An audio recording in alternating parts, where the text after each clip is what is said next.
All right, we are back with a new video. Today we'll be doing a player ranking for Survivor Island of the Idols. This is a project I've been wanting to work on for a while now, going through the previous seasons and doing player rankings for those. And today we'll be doing that, starting with Island of the Idols. I intend to do this for going backwards, so next time will be Edge of Extinction and going backwards from there. But today we'll be solely focusing on Island of the Idols. I know this isn't the most popular season in the world, so hopefully we'll be able to do this and sort of move on to some more interesting stuff moving forward. But we have 20 players to assess. We'll be ranking them based on the game that they played on this season. And without further ado, let's jump right in. So, starting off the list at number 20, the player I believe played the worst game on Island of the Idols is Ronnie, the first boot. And I actually had a debate over whether to have him higher. I mean, I feel like he is a better player to be a first boot in the grand scheme of Survivor.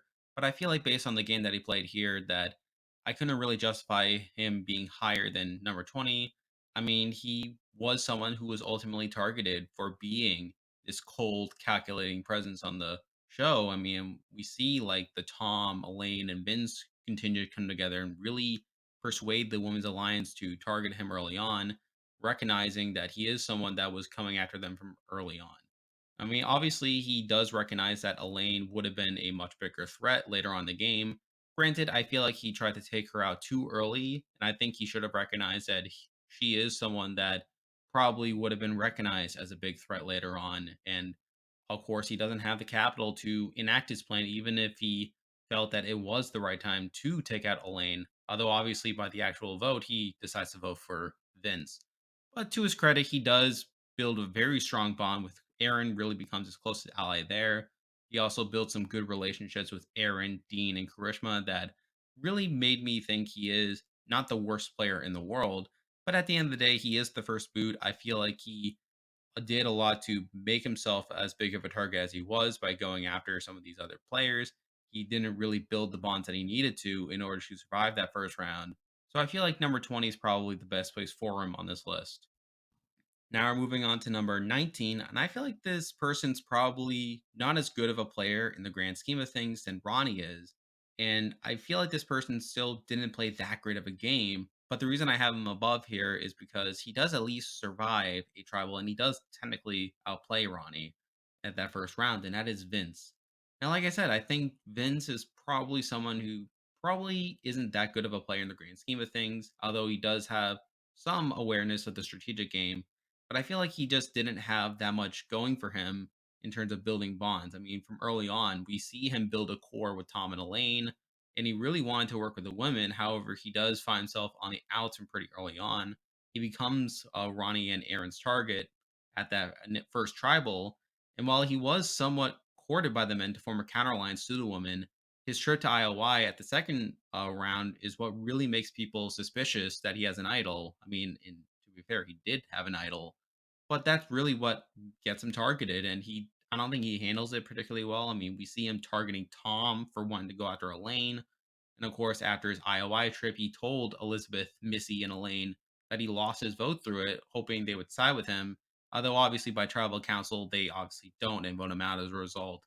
I mean, I think there is some merit to his game, like the fact that he is able to have that initial bond with Tom and Elaine, plus the fact that he does attempt to build bonds with the women to get into the majority there. But I still feel like the fact that he was targeted at both of his tribals that he attended, plus the fact that he was unable to convince people that he didn't have an idol, like in a position where they were already suspecting that he did, really didn't put him in that great of a position. I don't think he really had much latitude moving forward in the game. And I feel like because of that, I had to put him here at number 19. Now we're moving on to number 18, and we're actually moving up a couple spots on the boot order here. And I had a bit of a debate over having this person a bit higher on the list, but at the end of the day, I feel like Tom Laidlaw is probably best here at number 18. And to his credit, he does have some merit to his game. I mean, he does start off the game with a good relationship with Vince and Elaine. Although this caused him to be on the outs initially, obviously this was rectified by the time of the first tribal council. He's in the majority there to vote out Ronnie.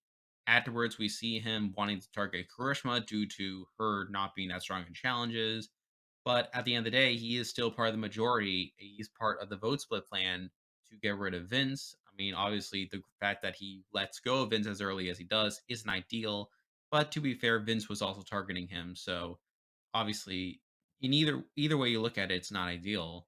I mean, next up, he gets a pretty bad trade swap where the old Lyros are in the minority, and also have Krishna there, someone that's very willing to turn on him. Krishna obviously flips at the first vote, and Tom is taken out there. I mean, now, to his credit, he does attempt to bond with Janet, Jamal, and Jack at the swap.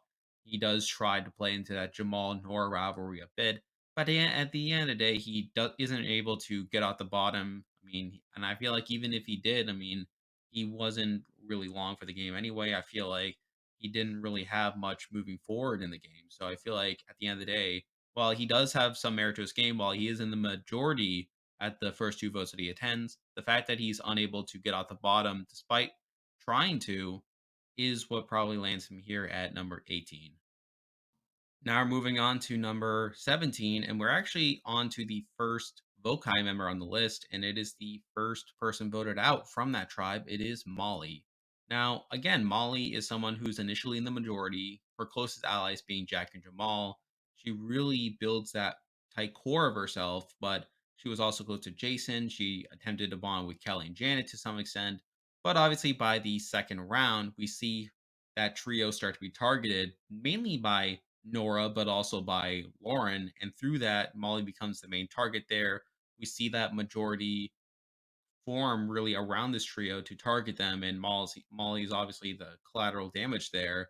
So obviously that isn't ideal that she is voted out there. But at the end of the day, I feel like she did demonstrate a bit more agency in the game than Tom and Vince, as I feel like she was able to build that really strong bond with Jack and Jamal. I mean, I feel like had thing if it weren't for other players being more aggressive in the game, I feel like there is a strong chance that Molly makes it at least a couple more rounds. I mean, I feel like she still probably would have been targeted due to her archetype, but at the end of the day, I feel like she demonstrated at least some potential in the game. She was initially part of the majority before they realized how big of a threat Jack and Jamal were, and by extension, her. And I feel like at the end of the day, like the fact that she is a second boo of the season, the first off her tribe, can't really make me put her much higher than number 17. Now we're moving on to number 16. We're moving back to Lyro, and we have Chelsea. Now, I feel like there are some similarities to Chelsea and Molly in terms of them as players. Both of them were targeted due to being part of a smaller trio in Molly's case, or power couple in Chelsea's case. Although I feel like the main reason that I have Chelsea above Molly here is because one, she does survive more tribal councils, but also I feel like Chelsea is someone who was in more solidly within the majority for longer than Molly was. She obviously is a part of the majority alliance to the women's alliance, taking out their targets in Ronnie and Vince. And then obviously she becomes targeted after being perceived as being in a showmance with Dean. While Dean was initially going to be the vote, Elaine and Elizabeth were worried about challenge strength, causing Missy to switch the target to Chelsea. I mean, so obviously, it's not ideal that Chelsea is the one being targeted there, despite Dean not being as solidly within the majority. But at the end of the day, I mean, Chelsea is someone that did a lot of great work. I mean, she had that alliance with the Women's Alliance, but she also had an alliance with Elizabeth, Missy, Aaron, and Dean that formed after the first tribal. I mean, that's a big reason that explains the Vince vote. But they also agreed to target Karishma next, and chances are, had Chelsea not been perceived as being part of a showmance, there's a good chance that Karishma does go home there. And we see that she was ultimately closer to Missy and Elizabeth than she was to Dean, which obviously isn't great, as obviously she was perceived as being part of that showmance when in reality she was closer to other people. But at the end of the day, like Chelsea is someone who I feel like had a lot of potential going to the game, someone that did do some good work early on in the game, but was ultimately targeted, had some perception issues. The fact that she was the fourth boot of the season is a big reason I have her here at number 16. Now we're moving on to number 15. We're going back to Vokai. We have another pre-merger. Although I feel like this is someone who definitely like was in a rocky position early on, but I was impressed by their ability to reintegrate, and that is Jason. Obviously, Jason had a pretty bad start to the game where we see him looking for an idol in the first day, causing him to be targeted thereafter. Forms a okay relationship with Nora. I mean, I mean, it definitely wasn't as close as the show presented it to be, but it was still something. Like again, he was on the outs initially, but by the time they actually attend tribal in episode 2, we see him and Nora being able to flip the vote against Molly. So obviously he along with Lauren are good there. I mean, from there on, I mean, Jason is able to be in the majority alliance. Obviously, that's some good stuff there, being able to rebuild his first impression. At the swap, he's in a relatively decent position as well, with there being a 4-4 tie. And while there was a chance that Aaron could have flipped to the old vote guys, that changes once Elaine gets a block a vote from IOI, prompting tribal lines to hold. Elaine uses the block a vote on Jason, allowing the Lyros to take him out. So obviously, it's not great that Jason was the one being targeted by the Lyros in this situation, despite not being the biggest threat of the grouping there. But at the end of the day, like I feel like the reason that he is as high as he is on this list compared to a lot of pre-mergers is because, well, one, I mean, he did make it relatively far compared to the people we already talked about. But beyond that, I feel like he again did some good work at rebuilding his bonds after getting on the outs early on. Now, obviously, it's not great that he did it at all on day one, looking for an idol and getting on the outs that way. But I am impressed by his ability to rebuild bonds there. And I also feel like by the time he went home, again, he only gets voted out due to Elaine getting a block a vote. Now, again, while it's not great that he was targeted by the Lyros through that, I still feel like you can't fault him too much that he was essentially voted out due to a twist ad play. Where if it wasn't for that, there is a solid chance that the Vokais are able to flip Aaron, and through that they're able to get in the majority that way. So I feel like because of that, I can't really put him too low on the list. I feel like I can't really fault him too much for how he got voted out, even if he has some flaws along the way.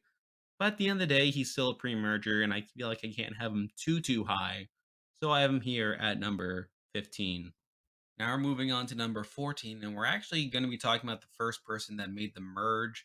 Obviously, I like this person a lot as a person, but I feel like their game was very messy. And at number 14, we have Jamal. Now, like I said, I feel like Jamal played a pretty messy game. I mean, early on, he builds a core group with Jack and Jamal, built some pretty good bonds with a lot of the other Vokai members there. But by that first tribal, that group is essentially flipped on, where he thinks there's a vote split between Jason and Nora, when in reality, obviously, Lauren, Jason, and Nora have built this plan to take out Molly. So it's not great that he's blindsided there. And he's not really in that great of a position afterwards either, especially after he gets caught trying to pin a target on Dan. However, he finds an idol along the way and is able to ride it out, at least until the swap. Now, on the swap, I mean, he's placed on the Lyro member where he is at a 5-3 numbers advantage along with Jack. In the majority for the Tom vote, tries to get Dean on his side, but by that second tribal, he's resigned to let Dean go home. And obviously, he's part of the majority there, but he's outplayed when Dean plays the idol that Kelly gave him, prompting him to waste his own idol on Nora, thinking she wasn't the minority's target, only to lose Jack. So, on the whole, he's once again blindsided. Not a great look there. He gets an emerge where he joins Janet and Kelly in trying to vote out Dan, only to be in the minority there, obviously with Kelly going home, put in a pretty bad spot. It made worse when he gets sent to IOI, only to have his vote taken away, which is dumb. I mean, it's kind of ridiculous how he's punished just for going in the first place. I mean, he makes do by creating the fake legacy advantage, which he gives to Dean in an effort to put a target on his back.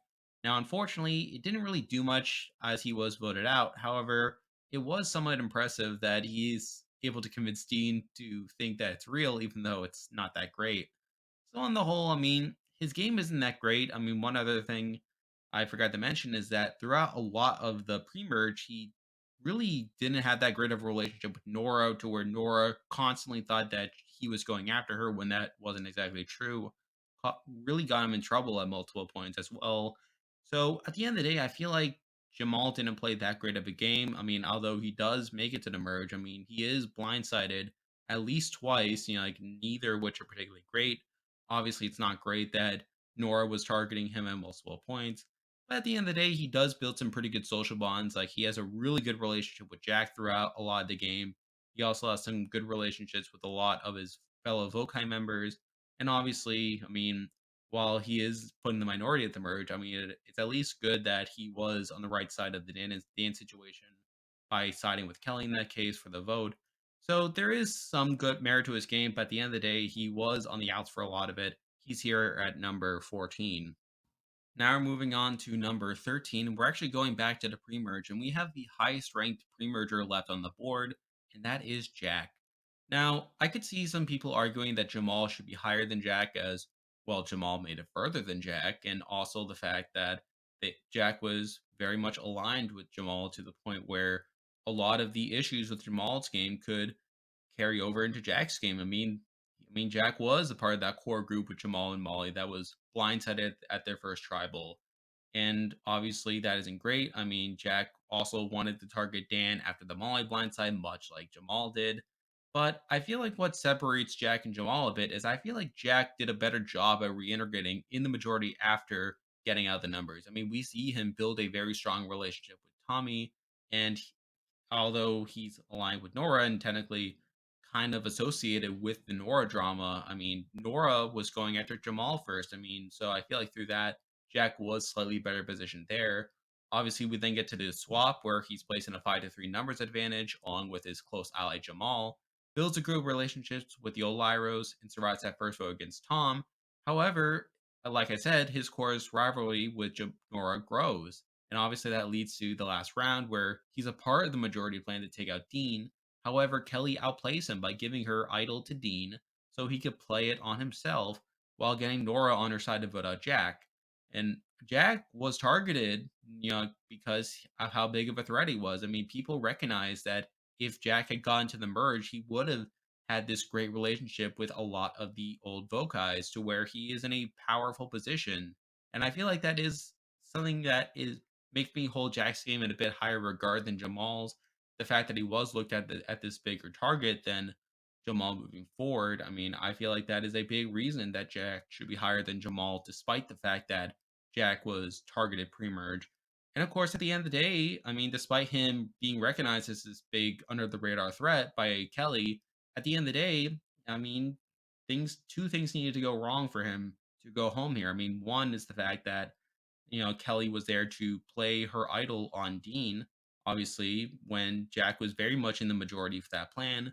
But the other thing is that even after Dean plays the idol on himself, we see Jamal get it to play his idol, and him thinking that Nora was the target there, when obviously he could have played it on Jack to save Jack there. So obviously, I mean, you could fault Jack a bit for not convincing Jamal to play the idol on him, but at the end of the day, I mean, I don't think I can fault Jack too much. I mean, as I feel like Jamal was more so acting on his own there, so I feel like that's more of a knock on Jamal's game than it is on Jack. So at the end of the day, I feel like Jack is someone who is definitely similar to Jamal in a lot of ways in terms of their positioning, or at least their alliances throughout a lot of the game. But I feel like Jack was better positioned at the end of the day and probably did a bit less wrong to get voted out than Jamal did. So I have him here at number 13. Now we're moving on to number 12. And from this point on the list, everyone here is someone that made the merge. But at number 12, we actually have the merge boot here. We have Kelly Kim. Now, obviously, I feel like Kelly played a pretty good game despite all the things that were going on around her. She's in the majority for a lot of that pre merge section of the game. She's a part of the plan to vote out Molly. She gets an idol from IoI, which she hides pretty effectively in her hair. She gets to the swap where she's in a 5-3 majority there. She built a pretty good bond with Dean, although a lot of that is through an out of the game relationship, but she still is able to have that in her back pocket. She's in the majority for the Tom vote, of course. But then the second vote is where she makes her really big move of giving Dean her idol right before the vote, really convinces him to pass his off as his own, as if he found out on his own. Obviously, he's able to do that, play the idol that she gave him, while she votes in the majority to take out Dean, to give the illusion that she is also being blindsided here. She also gets Nora to flip to vote out Jack there. Obviously, the decision to vote out Jack was a pretty effective one. Jack was someone who had a lot of allies, more allies than her going to the merge. Like he would have had Tommy, Jamal, Janet on his side there. So obviously, the decision to target Jack was a pretty effective decision as well. Although obviously Nora is quick to blow up her spot moving forward. And then of course we get to the merge where obviously at that point she is very much bothered by the Dan situation, which prompts her to lead the charge to vote out Dan. And obviously, she's able to get some people on her side, namely Janet and Karishma and Jamal there. But obviously, we see Lauren really like trying to flip things around. She assumes going in that she has these numbers on her side, but and she even finds another idol. So she has two idols going to this vote, but obviously she gets voted out 8-5 with both idols in her pocket. So obviously things didn't really go well for her after the merge, but I still feel like she played very well in the pre-merge. I feel like she is someone who is a very effective player despite all the things going on against her. And I feel like she is someone that could have made it further had this whole situation not blown up. However, again, she's still the merge boo at the end of the day, and I feel like she would have eventually been targeted to a large extent. So I feel like 12 is about as high as I can put her. Now we're moving on to number 11, and I actually consider putting this person a bit lower. However, I feel like considering they made it all the way to the final eight, plus they demonstrated some individual tendencies, I figured 11 was a good place to put Karishma.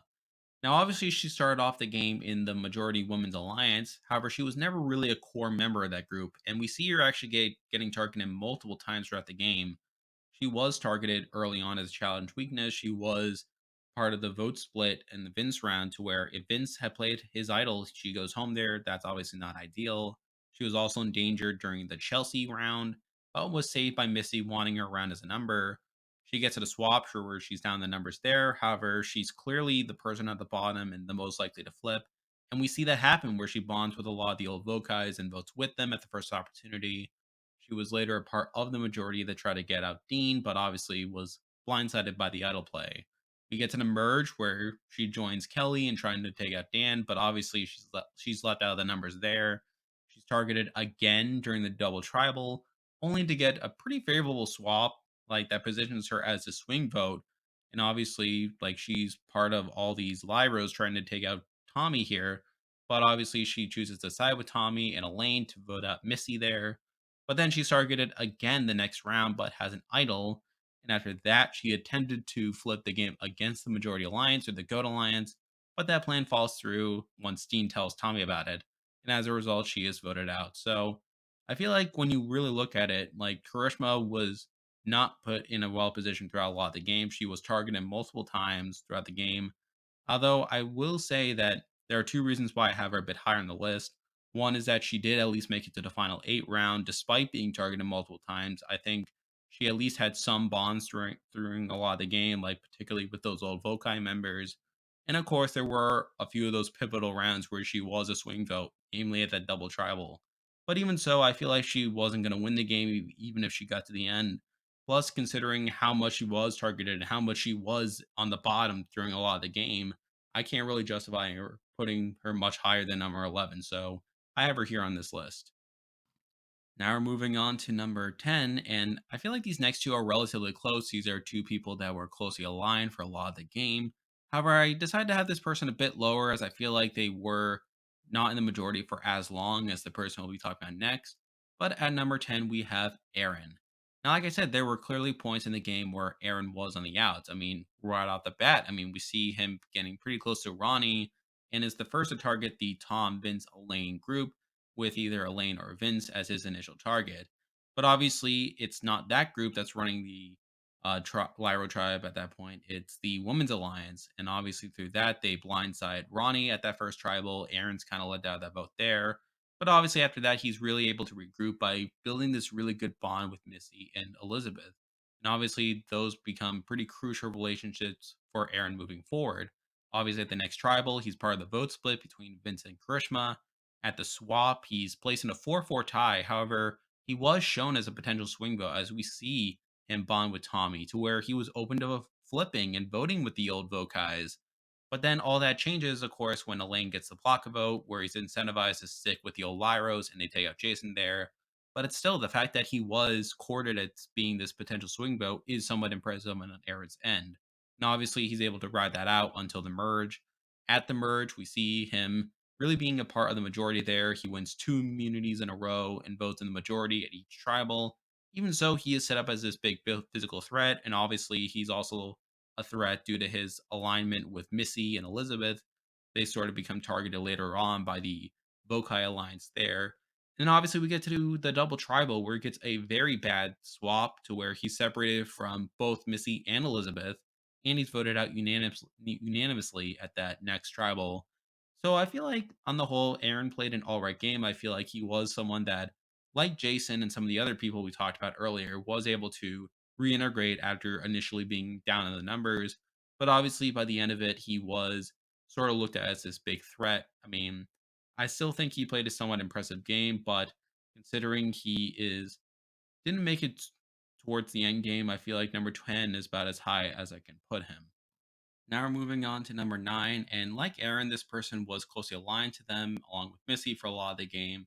But I feel like this person was in the majority for a bit longer, plus they did technically outlast Aaron by 1 round, and that is Elizabeth. Now, like I said, I feel like Elizabeth was in the majority for longer in the game than Erin. I mean, obviously, she built a pretty good relationship with Missy right off the bat. She was a part of that women's alliance. She was the first person sent to IoI, but lost her vote at the first tribal through that. Nonetheless, she plays that well, and her alliance wins the day on that vote. She stays in the majority throughout a lot of the pre-merge, with the women's alliance being involved in both the Vince and Chelsea boots. At the swap, she's placed into a 4-4 tie, where despite Aaron and Missy being open to flip, we didn't really see that much from Elizabeth. I feel like she was a bit more content to stick with her allies as well with the original Lyros. I mean, she goes along with Elaine's block vote plan to give the old Lyros a majority there. Not too much to say there. I mean, obviously, we get to the merge where she joins Missy in targeting Kelly by playing up her accusations of Dan to get Kelly to lower her guard a bit. So she is somewhat involved with that plan. She stays in the majority for the next 2 rounds until the double tribal caused her to be placed on the same team with Missy and having a seemingly easy target with Tommy. But obviously, we see Tommy completely outplaying both of them by flipping both Elaine and Karishma to his side and blindsiding Missy in the process, costing Elizabeth a key ally. And then obviously on the other team, we see Aaron getting voted out there to where Elizabeth really is left on her own there. She is at the bottom. And even so, Karishma was the majority's target and she joins in on that vote. So there was at least a chance that she could have survived at least one more round. But obviously, Karishma plays her idol there and she is idled out there. So on the whole, like I'd still say not a great game from Elizabeth. I feel like she was definitely a bit more passive than Aaron and Missy were throughout a lot of the game.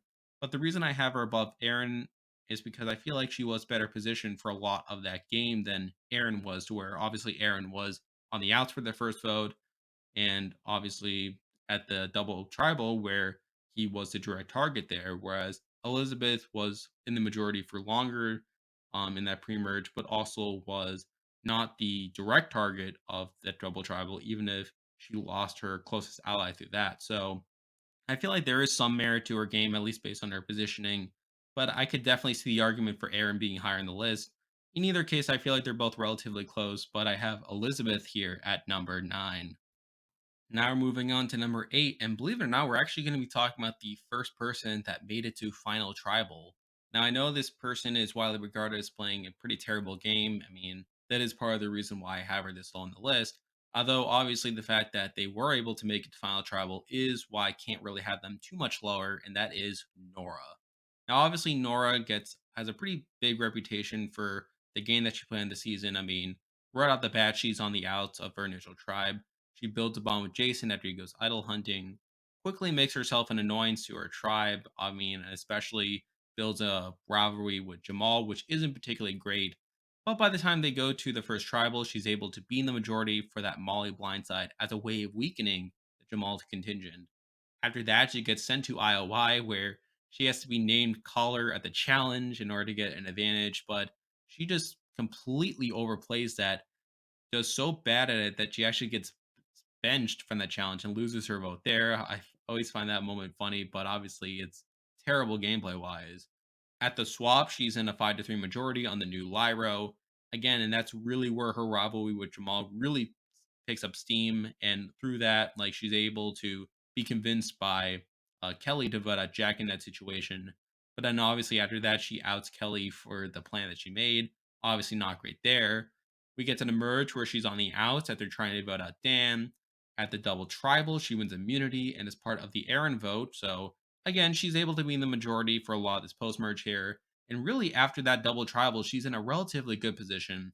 But after not being picked for the family visit the next round, she feels on the outs, prompting her to put together the GOAT alliance with Karishma, Elaine, and Dean. But ultimately, the plan fell apart after Dean leaked it to Tommy at Tribal Council. Later on, she's benefited by the Dan ejection, which gives her a pretty clear path to the end. She wins final immunity, but is manipulated by Tommy to send Lauren to fire instead of him, a move which greatly upsets Lauren.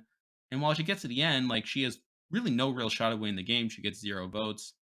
So obviously, Nora is someone that got to the end.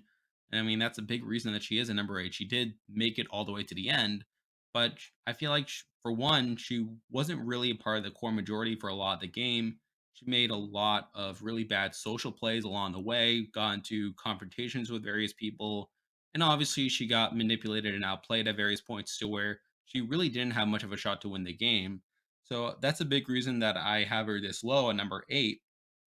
So considering that, I mean, considering she at least made the final tribal, that does at least place her above a lot of the other people, but it's still not great. Now we're moving on to number seven, and we have the person that came in seventh place. We have Elaine. Now, again, I feel like Elaine definitely did relatively well on the season, despite having some pretty major flaws to her game. Obviously, early on, she bonds with Tom and Vince. However, that group is targeted by both Aaron and Ronnie. Elaine specifically is viewed as a threat by Ronnie due to being a quote unquote jury threat.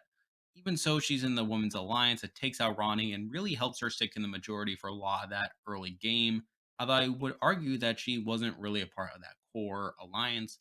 After that, like she is part of the plan to take out Vince, which isn't particularly great, but she's in the majority there.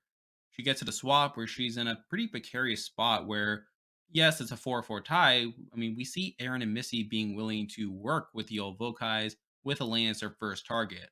But it's also then where she gets sent to IoI and is able to get a block vote advantage, which incentivizes the old Lyras to stick together. They get the numbers, which they do so by voting out Jason. So while she is able to get out of that by using an advantage, it's still not great that not only that Aaron and Missy were willing to flip, but they were willing to flip to vote her out. So that's not particularly great there.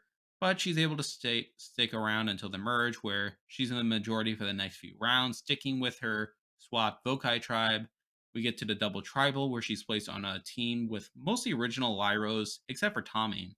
While there was an effort by Missy to vote out Tommy here, as he is a relatively big threat and a core piece of the Vokai alliance, we see Elaine flip to Tommy's side and vote out Missy, which I question whether that was the right move for her, as while Missy wasn't particularly keen in taking her to the end. I mean, we obviously see that the Vokai alliance also doesn't really have much incentive to take her much further in the game. But even so, Lane is able to remain in the majority for the next few rounds.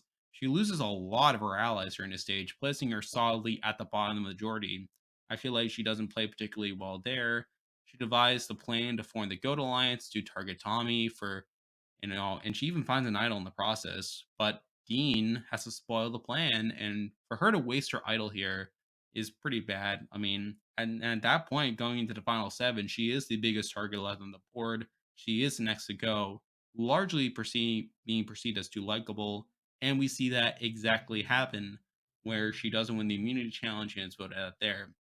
So on the whole, I feel like Elaine played an all right game. She was in the majority for at least a decent chunk of the game, even if I feel like she wasn't super active within that.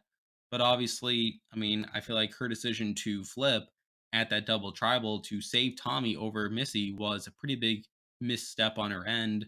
But even if she stuck with the other Lyros and voted out Tommy, I'm not sure really sure how she gets to the end. I feel like she was always going to be perceived as this big threat, despite her not playing that active of a game. But still, the fact that she's able to get to the final seven is good enough to place her here at number seven. Now we're moving on to number six, and we have Janet. Now, I feel like, again, similar to Elaine, Janet is someone who played relatively well. I mean, in the sense that they were able to be in the majority for a decent chunk of the game. Although I feel like Elaine, they definitely suffered from like threat management, but also making some less than ideal strategic decisions.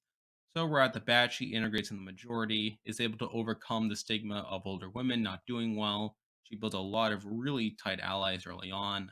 At the first vote, she's in the majority against Molly, is able to stick in the majority for a lot of that. At the swap, obviously she's part of that original Vokai contingent on the new Lyro that's able to be in the majority, but she's also able to bond with a lot of the women, namely Karishma. Like she's in the majority to take out Tom, despite saying she connected with him as a strategic move. But she's later blindsided during the Jack round, so that's not ideal either. At the merge, I mean, that's where we really see her like get involved in the Dan situation. She chooses to side with Kelly to vote out Dan, but is obviously unsuccessful there. And now, obviously, in terms of voting out Dan, I mean, Dan is obviously someone that probably doesn't win if he gets to the end. So the fact that Janet was willing to vote out Dan right at the merge isn't ideal from a strategic perspective, but obviously I understand it from a moral perspective. After that, she finds an idol but wastes it at the next tribal, so that's not great. She's targeted the next two rounds, even getting involved in a tie situation with Elizabeth, but survives that. She reintegrates into the Vokai majority and finds another idol, but after Elaine is voted out at the final seven, she becomes the next biggest target. And while the Dan ejection allows her to move up a spot, she's voted out at five, where despite playing her idol correctly, it's canceled out by Dean's idol nullifier. So obviously, it's not great that she needed an idol in the first place, but to her credit, I mean, an idol nullifier is even wonkier, in my view. But on the whole, I mean, Janet is obviously someone who was in the majority for a lot of the game, even if I feel like she wasn't really in the power seat. I mean, she did build some really strong bonds throughout the lot of the game, and I feel like if she got to the end, she would have had a serious shot. Now, does she beat Tommy and Lauren? I mean, that's sort of hard to say, but I think she definitely beats Dean and Nora there. So I think obviously she definitely had winning scenarios and a big reason why she is as high as she is. However, obviously the fact that she wanted to vote out Dan at the merge when strategically it would have made better sense for her to try to keep Dan around as sort of a goat to take towards the end isn't ideal there. But obviously I understand why she did it. So I have her here at number 6 on this list. Now we're moving on to number 5, and I know people are not going to be happy with this. I mean, I certainly do not approve of this person's actions whatsoever. I mean, obviously, they were a big reason why IoI was as bad of a season as it was. But if we're just looking at the game and how the game played out, I can't help but put Dan at number 5. Now, like I said, this is not in approval of any of the actions he did on the island, but if you look at his positioning throughout the game and the way that he went about the game strategically, I think there's a lot of merit to it. I mean, he is a part of the majority alliance early on, despite his actions. While he takes out Molly, he becomes targeted by Jamal due to being perceived as a schemer, but obviously he's able to get through that, and it seems like the majority seems more intent to voting out Jamal over him. He's also shown being willing to vote out Nora at a point, so we definitely get some perspective on his game. At the swap, he's again in place in that 4-4 tie, but while Aaron and Missy were willing to work with them, the block of vote prevents that from happening. They lose Jason, get down the numbers, and we even see Lauren and Tommy try to pin the target on him so that if they ever went back to tribal, they would try to convince Aaron and Missy to go after Dan instead, but obviously that doesn't happen. We get to the merge where he becomes a target specifically because of his behavior. However, he has the numbers on his side, allowing him to survive that. And indeed, he remains in the majority for the rest of the game, allowing him to get to the final six. I mean, if we want to look at specific moments, I mean, during the final nine, he casts the soul vote for Elizabeth, which causes the tie, resulting in her being voted out on the revote over Janet. And he found himself in a core with Tommy and Dean to where if the game played out naturally, he would have gotten to the end, although he would have lost handily. But ultimately, his actions caught up to him, causing him to be ejected from the game at the final six. Now, again, I know people aren't going to be happy with this selection, and I can definitely see Janet being above Dan at this point, as Janet at least had more of a shot to win the game than Dan. However, I feel like Dan was better positioned throughout the game despite his behavior during the game. And had the game played out naturally, he would have been in a position to get to the end, which is more than I can say for Janet and Elaine. But it's the fact that he wouldn't win if he gets to the end. Plus, a lot of his actions really led to his undoing, causing him to get ejected from the game. That leaves him here at number 5.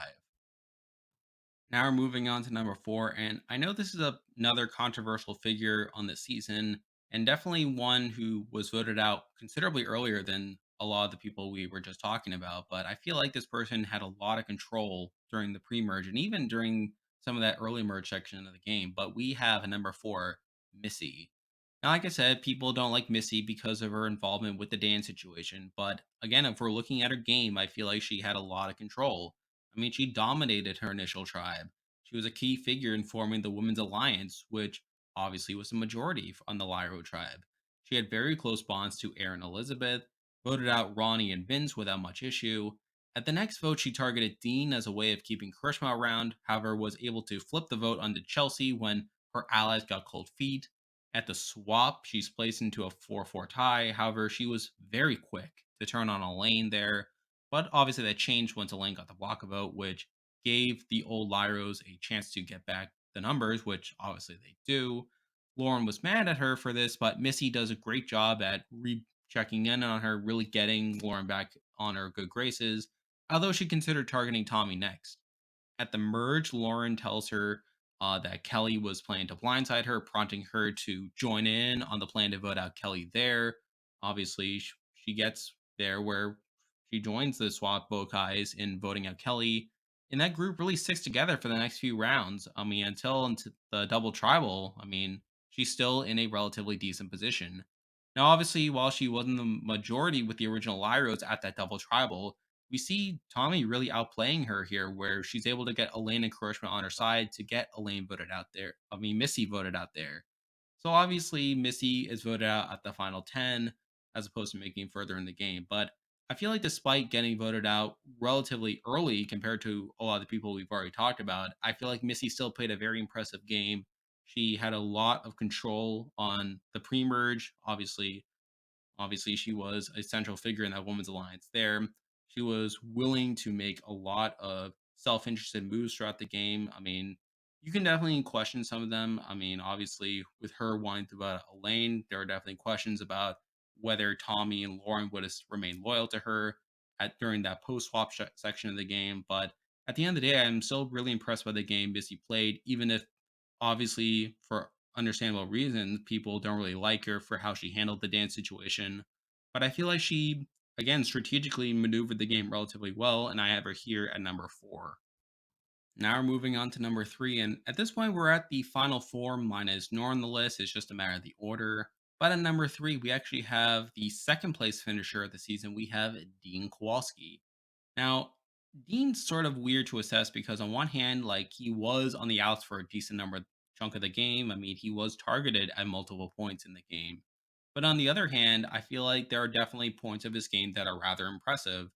I mean, early on, he voted in the majority, however, was outside the core women's alliance there. Later on, he was perceived as being part of a power couple with Chelsea, resulting in him being blindsided in that round. At the swap, he's in the minority, but built a close bond with Kelly through a mutual friend and outside the game. Even so, he's on the outs for the Tom vote and is targeted at the last tribal before the merge. But Kelly decides to play her idol to save him. Now, while you can knock him somewhat for being targeted in that round, like you have to give him at least some credit for building a good enough bond with Kelly to where she's willing to pull off this ridiculous move to save him of giving him her idol so that he can play it on himself. So I feel like that deserves at least some merit. At the merge, he turns on Kelly, but still isn't within the majority alliance. I mean, Jamal gives him this fake legacy advantage, which he believes is to be real, despite how obviously fake it is. He scrapes on by through the next few rounds, even creating his own legacy advantage to get the target off his back. He was also recruited by Nora to be in the GOAT Alliance, which was planning to flip the game on Tommy and Lauren, but then Dean had such a close bond with Tommy that he decides to tell Tommy about the plan to blindside him, causing that to blow up. I mean, that's not particularly great. Towards the end, he gets an idol nullifier from IoI, wins immunity, a final 7, and a final 5, finds an idol after agreeing to help Tommy look for it, which I'm pretty happy about that. Obviously, at the final five tribal, he plays the idol nullifier to take out Janet. At the final four, he sends to fire against Lauren, which he ends up winning. And despite putting up quite an impressive final tribal performance where he's able to successfully argue that he played this more advantage heavy physical game, obviously it's not really effective and he ends up losing to Tommy. I mean, But so looking at Tommy's game I mean, Dean's game as a whole, I mean, there are definitely issues I have with it. Like, I don't like how he spent a lot of the game not really in the majority alliance. I don't like how he was targeted at a number of points, like during the pre-merge. And I don't like, like how a lot of his game was reliant on advantages, like legacy advantages, again, idle nullifiers. Like that's not particularly ideal either. But on the other hand, I feel like he was able to build some decent bonds, particularly with Kelly. He built a really strong bond with Tommy to where Tommy's willing to take him to the end. And of course, we have some other impressive moves along the way. So I feel like there are definitely plenty of merits to Dean's game. The fact that he is able to finish in second place is somewhat impressive. But I feel like compared to the top two people we'll be talking about, I feel like he wasn't nearly as dominant. And plus, I feel like those people had better chances of winning the game than Dean. So I have him here at number three. Now we're moving on to the top two, and you should probably know who the top two is at this point, and you should probably know what the order is as well. But at number two, we have the final juror of the season, and we have Lauren Beck. Now, obviously, Lauren played an extremely impressive game on the season. Right away, she integrates in the majority alliance, having a great bond with Tommy. She's in the majority and is even a key part of the Molly blind side. At the swap, like she's obviously in that 4-4 tie where obviously they get out of the numbers, but I feel like along the way she does some good work where she builds a good bond with Missy, convinces her to flip. I mean, and Missy probably would have flipped if it weren't for the block vote advantage. But then after that, we see her and Tommy attempt to target Dan, but even then, it seems like Tommy would have been the Lyro's next target had they gone back to tribal. So I feel like through that, Lauren was better positioned than Tommy in that regard. I feel like that's pretty impressive. At the merge, she's a key figure in the Kelly blind side. Obviously, she's the one to go to Missy and Elizabeth and convince them to target Kelly. From then on, she and Tommy run the game through the Vokai alliance. At the double tribal, she decides to target Aaron for being a bigger threat. After that, she convinces everyone except Elizabeth and Nora to sit out of the immunity challenge to increase her odds of getting an idol from IOI, which she ultimately receives, which is a very impressive move on her end even if she immediately wastes the idol at the next tribal, but that's besides the point. She's the initial target by the Goat Alliance, but obviously she wins immunity through that. At the final five, she technically would have been voted out if it wasn't for the Dean idol nullifier, but I don't fault her too much for that, as a big reason they didn't split the vote was because they knew about the idol nullifier and the fact that Jan was going to play the idol on herself there. And then at the final four, obviously Tommy completely outplays her there by convincing Nora to send her to fire instead of him. And then obviously she loses the forced fire making challenge there, going out in fourth place. So there obviously she loses the game at the end of the day, and obviously Tommy is a big reason why she I that is the case. But even so, I feel like she played a very impressive game. Obviously, she was a key figure in multiple votes throughout the game, particularly with the Molly blindside and the Kelly blindside at the merge. She was also better positioned than Tommy during the post swap to where had that grouped onto another tribal, the Lyros would have targeted Tommy over her, but obviously, I mean, you had to discount the fact that she was ultimately unable to convince Nora to like keep her out of fire, despite it seeming on the show like Nora had a better relationship to Nora throughout the game. Obviously, that's not great. And then obviously, even if she got to the end against Tommy, I mean, it's not a guarantee that she wins that jury vote. I mean, there's definitely a chance that she wins, but it's not a guarantee. So at the end of the day, obviously Lauren played a very impressive game. She's clearly one of the better players on this season, but I feel like the number one person clearly outplayed her, and for that reason, she's here at number two. And now at number one, the player I believe played the best game on IOI is the winner of the season. That's Tommy Sheehan. And again, I feel like similar to Lauren, Tommy played a very impressive game.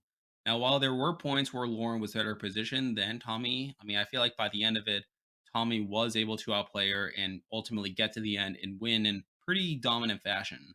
Now, early on, he joins the Majority Alliance on Bokai, building really strong bonds with Lauren and Jack. He was part of the group that came together in blindsiding Molly at that first tribal, and he really remains in the majority until the swap, where obviously there's a 4-4 tie. Even so, he does great work in pulling Aaron to his side to where, had the vote played out naturally, there's a good chance that Aaron and Missy vote with the Vokais and they vote out Elaine in that situation. But then obviously Elaine goes to IOI and gets a block vote, which really encourages the original Lyros to stick together, which obviously isn't great for Tommy as they obviously vote out Jason in that scenario, causing Tommy to fall out in the numbers. So obviously that's not particularly great. And there's a decent chance that Tommy could have been targeted had they gone to another tribal, but obviously they don't. Obviously, at the merge, he and Lauren attempted to build a new majority consisting of the SWAT Bokais plus Janet and Kelly. However, when Kelly wanted to target Dan, that group decided to blindside her instead. And obviously, they go through with that plan, and from that point on, he remains in the majority for a lot of that game. But then we get to the double tribal where he's put in a very terrible situation where he is the only Vokai on a team full of original Lyros, and he was a clear target from Missy going to that round. But then he's able to approach Elaine and Karishma and really flip them to his side to where they're able to blindside Missy. I feel like that's a very impressive move on its own. After that, we see Nora attempt to build this GOAT alliance, intending to flip the game against Tommy and Lauren. But then Tommy has such a good relationship with Dean that Dean decides to blow up the plan and tell Tommy about it at Tribal, causing the entire plan to shift and Christian to going home at that round. And from that point on, Tommy's in a very strong position to where he has his core of himself, Dean, and Dan. And had the game played out naturally, there's a very good chance that that is the final three, and obviously in that final three, I feel like Tommy easily wins. But then obviously Danny's ejected at the final six, where he has to regroup from there. And I feel like he does a pretty good job there to where he's able to, like keep the group together and vote out Janet at the final five, obviously with the Idol Nullifier. But then he pulls off a really impressive move at the final four to where Nora wins immunity and he successfully convinces Nora that he's bad at fire and that she should spare him from fire and instead send in Lauren, which obviously is pretty great. Obviously, it not only secures a spot in the final three, but it also protects his jury relationships to where he easily wins at the end. And obviously, he does. He gets to the end with himself, Nora, and Dean to where he wins rather convincingly. So I feel like on the whole, I feel like Tommy played a very impressive game. Obviously, there are plenty of bumps along the way, but I feel like he does a great job at building strong social relationships as well as convincing people along the way to get himself out of danger, namely at the double tribal with Elaine and Karishma being able to convince them to keep him around. And of course, at the final four, where he convinces Nora to take him to the end. So I feel like those are great things going for his game. I feel like it's pretty clear how he was able to win the game in a very impressive fashion. And for me, he is quite clearly the best player to come out of Survivor Island of the Idols. And there we go. That will do it for this video. If you enjoyed this content, be sure to like and subscribe. I really want to continue this moving forward. I'm hoping at some point to do a player ranking for Edge of Extinction and then for David versus Goliath and sort of working backwards from there. I really enjoy analyzing these people's games. And obviously, we have more content moving forward with the Amazing Race 33 starting. I'm planning to cover that, doing power rankings for that. Obviously, we have other shows coming along like Celebrity Big Brother and Australian Survivor coming next month, and we have Survivor 42 coming later in the spring. So there are definitely stuff to look forward to. I'll be sure to cover that content along the way. But for now, that is the video. See ya.